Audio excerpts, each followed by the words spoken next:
മധുരമൊരുക്കി കലോത്സവത്തെ വരവേൽക്കാൻ മിഠായി തെരുവൊരുങ്ങി.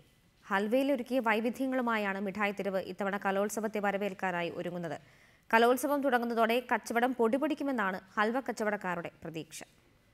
സഞ്ചാരികൾക്ക് മധുരം വിളമ്പിയ കോഴിക്കോടിന്റെ സ്വന്തം തെരുവ്. ഈ തെരുവും ഇവിടുത്തെ മധുരവും വന്നുപോയവർ മറക്കാറില്ല. ഇപ്പോൾ മിഠായി തെരുവും ഒരുങ്ങുകയാണ് കലയുടെ മധുരം വിളമ്പാൻ.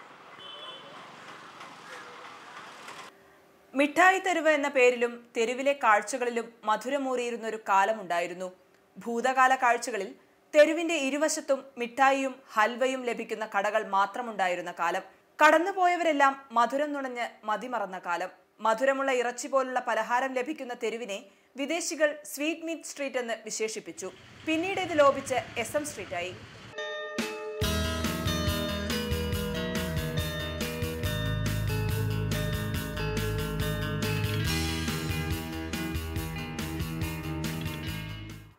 ഉത്സവകാലത്താണ് ഹൽവയ്ക്ക് ആവശ്യക്കാരേറെ എത്താറുള്ളത്.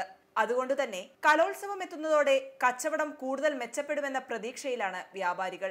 ഇപ്പോൾ കലോത്സവം കൊണ്ട് ഒരുപാട് ആളുകൾ ഇവിടെ എത്തിപ്പെടും. അപ്പോൾ കൂടുതൽ ഹൽവക്ക് ആളുകൾ കൊണ്ടുപോകും. അങ്ങനെ നല്ല പേരുണ്ട് ഹൽവക്ക് ഇവിടെ. നല്ല പ്രതീക്ഷയുണ്ട്. കാരണം കൂടുതൽ ആളുകൾ വന്ന് വരുന്നതല്ലേ. ഒന്നുകൂടി ചെറിയ കുട്ടികൾ, പ്രായമുള്ള ആളുകളൊക്കെ വരുന്നത്, അവർക്ക് ഹലുവനെ പറ്റിയിട്ട് നല്ല മതിപ്പുണ്ടാവും. പ്രത്യേകിച്ച് നല്ല കച്ചവടം തന്നെയാണ് ഇവിടെ ഉള്ളത്.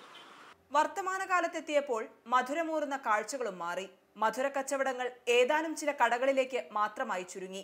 എങ്കിലും ഓരോ ഉത്സവകാലത്തും അതിഥികൾക്ക് മധുരമൂറുന്ന മനസ്സോടെ ഇവിടത്തുകാർ കാത്തുവെക്കും മിഠായി തെരുവിലെ തനിമ ചോരാത്ത കോഴിക്കോടൻ ഹൽവ. ക്യാമറാമാൻ അരുൺ മാത്യുവിനൊപ്പം രമ്യശ്രീ രാധാകൃഷ്ണൻ, റിപ്പോർട്ടർ, കോഴിക്കോട്.